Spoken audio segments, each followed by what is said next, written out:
ఎప్పుడైనా ఇలా చేశారా? మల్లెపూలు వడిలిపోయినప్పుడు కానీ ఎక్కువగా మల్లెపూలు ఉన్నప్పుడు కానీ ఇలా ఒకసారి చేసి పెట్టుకోండి, చాలా రోజులు వస్తుంది. ఒక గిన్నె తీసుకుని అందులోకి 1 గ్లాస్ వాటర్ అయితే వేసుకోవాలి.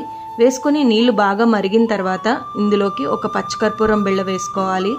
పొడి చేసి వేసుకోండి, బాగా కలిసిపోతుంది. తర్వాత స్టవ్ ఆఫ్ చేసేసి అందులోకే మల్లెపూలు వడిలిపోయినవి కూడా వేసేసుకుని పైన మూత పెట్టేసుకుని ఒక 6 గంటలు అలా పక్కకు ఉంచేసేయండి. 6 గంటలు అయిన తర్వాత ఇది ఎలా ఉందో కూడా చూసేద్దాము. మనం వేసుకున్న పచ్చికర్పూరం అలాగే మల్లెపూల వాసన కూడా నీళ్ళకి బాగా పడుతుంది. ఈ నీళ్ళని చక్కగా వడపోసుకోవాలి. వడపోసుకున్న తర్వాత దీన్ని స్ప్రే బాటిల్లోకి అయితే వేసుకోవాలి. ఈ స్ప్రే బాటిల్లోకి చక్కగా ఇలా పోసేసుకోవచ్చు. నేను ఒక క్లాత్ తీసుకుని ఆ క్లాత్లోకి వాటర్ అంతా కూడా పోసుకొని వడపోసుకుంటున్నాను. ఎందుకంటే నలకలు ఉంటే స్ప్రే చేసుకోవడానికి రావు.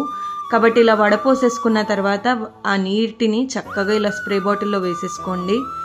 చూస్తున్నారు కదా, ఇలా ఫిల్ చేసేసుకుని స్ప్రే చేసుకుంటే చాలా మంచి స్మెల్ వస్తుంది. రూమ్ అంతా కూడా చాలా చక్కగా మంచి పరిమళం వస్తూ ఉంటుంది. డివైన్ స్మెల్ అయితే వస్తుంది. మీరు ఎప్పుడైనా ఇలా చేశారా? చేసుంటే కామెంట్ చేసేయండి. ఇలా చక్కగా ఫ్రిడ్జ్లో పెట్టుకొని వాడుకోవచ్చు లిక్విడ్ అయిపోయేంత వరకు. జస్ట్ ఒక్క మూర మల్లెపూలతోనే ఎంత చక్కగా తయారైందో చూస్తున్నారు కదా, న్యాచురల్ పర్ఫ్యూమ్. మరి ఈ పర్ఫ్యూమ్ మీకు ఎలా అనిపించిందో కూడా కామెంట్ చేసేయండి. వీడియో కానీ నచ్చితే లైక్ చేయండి, షేర్ చేయండి, కామెంట్ చేయండి, సబ్స్క్రైబ్ చేసుకోండి నా ఛానల్ని.